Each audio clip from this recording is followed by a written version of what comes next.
Between February and July, 65% of Patriot interceptors have been expended, and the number of THAAD ballistic missile interceptors in U.S. stockpiles is at least 38% lower than at the start of the war due to constant Iranian attacks, with the U.S. also having burned through 50% of its global supply of Tomahawk cruise missiles. The United States has a really big problem, and it's a problem that can't be solved quickly. You guys remember the whole trade war between China and the United States? And I mean the second trade war, because Trump has tried this on 2 occasions, didn't work out well either time. Trump's whole, I guess, MO with the most recent trade war against China was that, well, we're the United States. We can do everything China can do, and we can do it better, faster, cheaper if we just put our minds to it. But that's just not how the world works. It's not. I mean, China is a centrally planned economy. Like it or not, it is. And that centrally planned economy is focused on 2 things. It's focused on mobilizing the forces of production and making sure that that wealth that is generated as a result of the forces of production being mobilized is shared with as many people as possible in the country, whether that be through social services, whether that be through infrastructure, whatever it might be. The United States, Trump in particular, and the cronies he has that surround him, thought that somehow or another they would be able to do what China has taken decades and decades to build, which is a massive, massive manufacturing base that we exported under Bill Clinton, that we exported under Barack Obama as well, all the way up until. So he thought that he would be able to change course and fix that within a matter of what? I don't know, a couple months. He thought that, oh, if we just cut off all Chinese tech and we sanction them and we place a bunch of aggressive tariffs on them, and then we incentivize the companies in the United States to develop their own competitive manufacturing, this will all work itself out. But America's different. America, you could say, has a centrally planned economy. What is this? What is this showing behind here? Oh, okay, here we go. We okay now? Okay. America, you could say, has a centrally planned economy, but it's centrally planned so as to only benefit who? The Epstein regime, the elite, Wall Street. It's not even about so much the oil companies or the military industrial complex. At its core, it's about finance capital. It's about making as much money as possible without producing anything, and making sure that that capital is held in the hands of the same small group of people that it's been held in for generations. Now, some of you might hear that and be a little bit confused, but that is the truth. I mean, what is our economy? It's a Byzantine labyrinth of insurance and rent-seeking and parasites. That's all it is.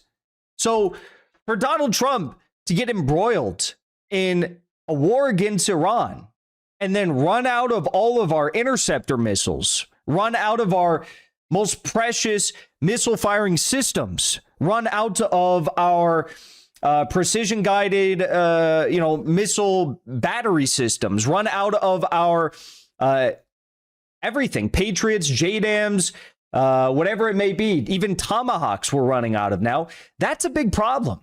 And it's a problem that someone should have seen coming.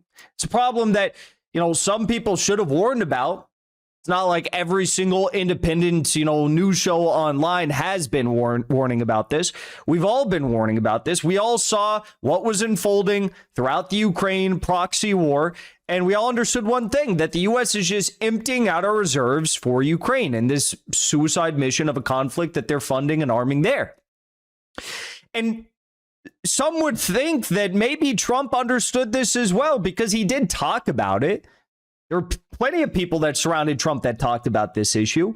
But again, just like with the trade war, Trump assumed on the flip of a dime, snap his fingers, boom, they could just tell people, they could incentivize people, they could sign some contracts, and then magically the U.S. would develop a manufacturing base once more. That's not how it works. It's just not how it works.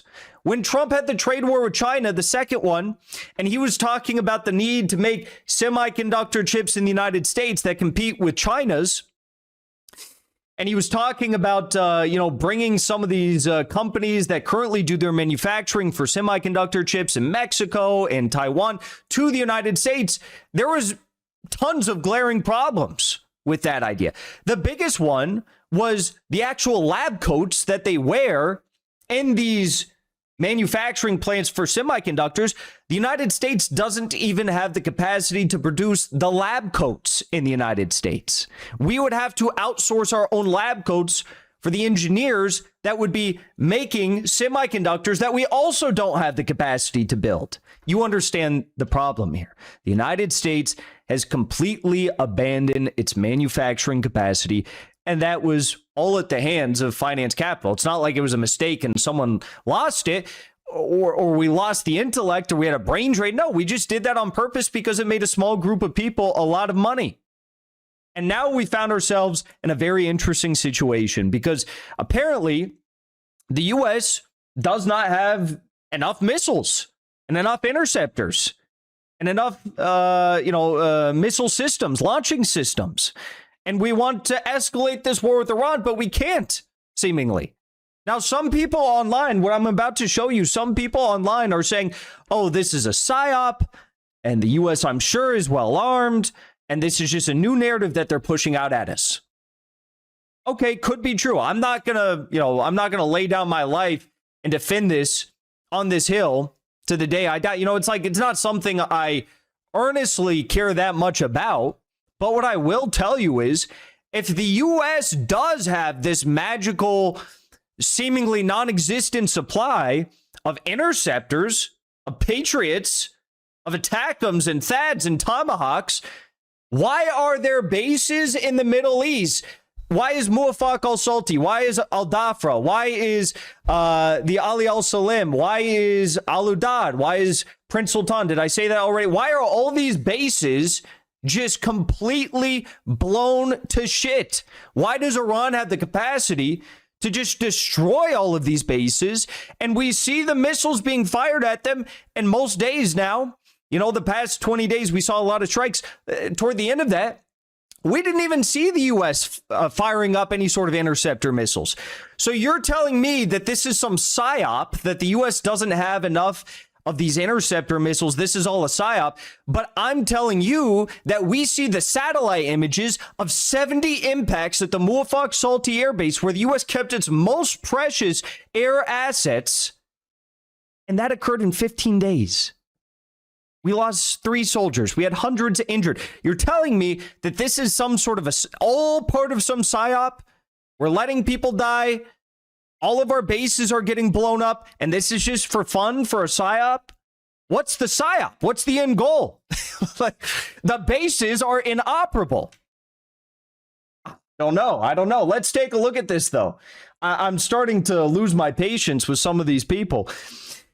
80% of interceptors for a key missile defense system are depleted, according to sources. This is from CNN Politics. So I'm going to run through a few of these here. In this story, they're talking about the THAAD interceptor missiles.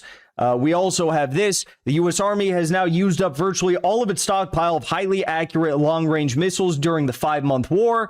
The exact munitions crucial in any conflict with China, of course, including most of its Army tactical missile systems, ATACMs, and precision strike missiles, PRSMs, with sources saying the stockpile is now empty.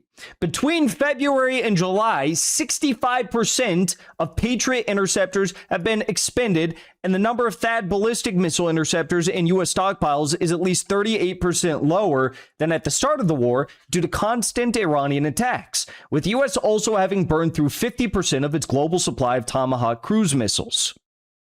I mean, the U.S. right now is literally taking its Patriot systems, the 5 last Patriot systems that they had in Erbil, Iraq, and they are relocating them to higher priority bases because they have nothing to defend themselves. Folks, what are we talking about? Who are these people? Who are these people saying like, oh, this is all a psyop? This is going to be the first time in 23 years that the U.S. will have no official presence in Iraq anywhere. Not in Baghdad, not in Kurdistan region, Soleimani government, Erbil, wherever it may be. The U.S. will have zero presence in Iraq officially for the first time in 23 years. And some people are saying this is a psyop. Wake up and smell the roses. They smell pretty good, I do have to say. But that's not all. Of course, any expert will tell you, and I'm not an expert, but we can listen to them, that the depletion of these munitions and of these supplies and these assets will literally take years to rebuild. Okay, now the U.S. is handing out a lot of really nice contracts, Pack 2 contracts, Pack 3 contracts to whoever, Raytheon. And we'll see. We'll see. I mean, I don't think that the U.S. has the capacity to build these sorts of mechanisms and the high number needed to sustain a war like this. We're talking about going to war, a third and final blowout with Iran, a country of 90 million people. If we want to do an invasion of Iran, if we want to do something crazy like that, which is, I guess, according to the White House, on the table, we would need a much, much larger, initial landing force than what we had during the 2003 invasion of Iraq. Iraq had 25 million people in 2003. They were divided, and their military was nowhere near as technologically advanced as Iran's is today. We're living in the era of drones. We're living in the era of ballistic and hypersonic missiles, that of which the United States has none, hypersonic. Iran has a lot of them. They're the experts in drones. They're on their home turf right now. They're performing quite well, and the U.S. they're just out of touch, out of munitions, out of missiles, out of morale, out of whatever they need to win any sort of war. And I actually have even more for you here. So this is what I was talking about. The U.S. military claims that they are intentionally allowing some Iranian projectiles through defenses. So over the last 20 days, when we saw a lot of these strikes taking place, NBC reported that the U.S. is running so low on interceptor missiles that the military is forced to pick and choose which targets get hit by Iranian ballistic missiles and drones. Over the weekend, U.S. Joint Chiefs of Staff Chairman General Dan Kane warned President Trump that interceptor missiles were dangerously low, blah, blah, blah. And apparently they're just like allowing some of these strikes to get through, hoping that they don't hit high value targets. That's where we're at now. And, you look at the maps, you look at the heat maps, you look at the NASA fire maps, you look at the satellite, which will show you the damage after the strikes take place. And you cannot reach a conclusion other than this right here. You don't need to hear this from General Dan Kane or whoever, or the NBC. You don't need to hear it from them.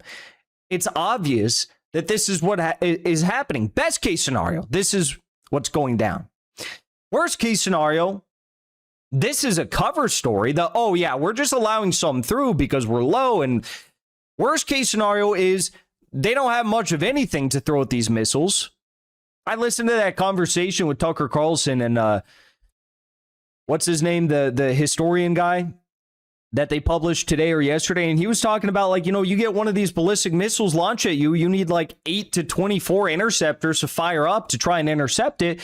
And the U.S., what do they have? Do they have, enough of these rounds to actually continue firing up? I don't know. I don't know what they'd be saving it for. If they do have them, I don't know what they'd be saving it for, but clearly a lot are getting through. It's gotten so bad that Trump has rejected Zelensky's request to send hundreds of Patriot interceptor missiles to Ukraine. Trump said the missiles are needed to defend U.S. assets in the Middle East. And this is the other thing that we should address regarding this story is not only does the U.S. not have any sort of meaningful defensive capabilities at this point, the U.S. also is apparently shocked and surprised the caliber of Iranian missile technology, right? They say, wow, these Iranian missiles, they have pinpoint accuracy and they're very fast, very hard to stop. This is so surprising and they're getting better. Well, does anyone in the Pentagon, do any of these people, Dan Kane, Hegseth, any of their underlings? Do any of these people listen to what the Iranians say?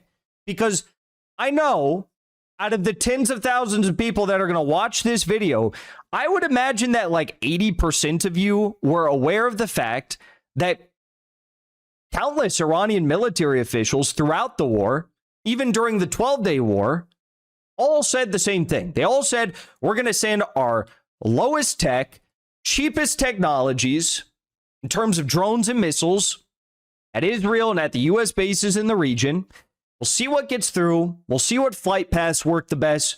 We'll see, which missiles and which barrages manage to have the highest success rate, right? We'll see what works and what doesn't, in short.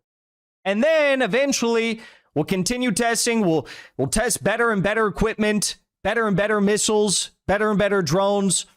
And eventually, once the missile interceptors and the defense capabilities of the U.S. and Israel get wiped out, right? They get wasted on these low-tech missiles and drones that Iran is sending.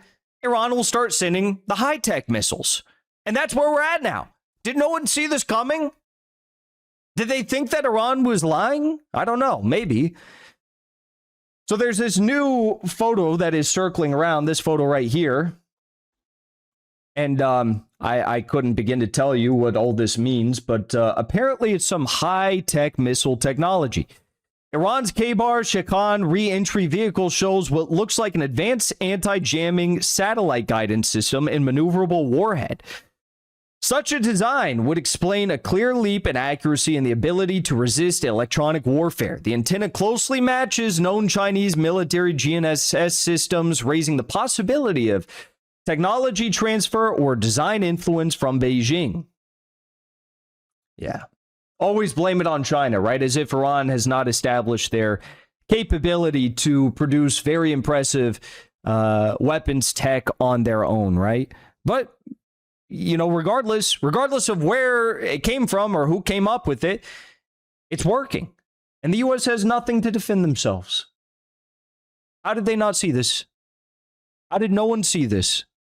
Before you leave, I want to say thank you for the support, because after 2 years of being banned, we are finally back home on YouTube. So be sure to subscribe to our channel and also join as a member on our channel using the link at the top of the description. I rely on the generous support of viewers like yourself to get the truth out to as many people as possible. You can also support the show on Locals or Give Sin Go. The mainstream media and the powers that be are never going to stop attacking us for bringing the truth to as many people as we do.